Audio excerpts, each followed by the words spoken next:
rising star, Janine Gutierrez! Hi guys! Sobrang ganda ng kwento, grabe yung cast. I was excited about the action.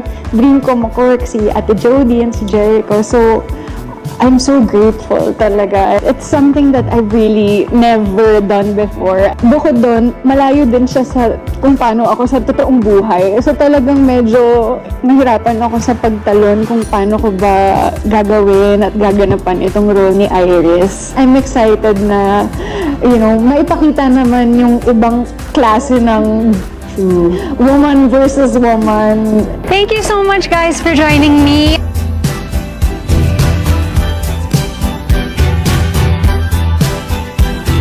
Abangan nyo ang Lavender Fields, malapit na malapit na.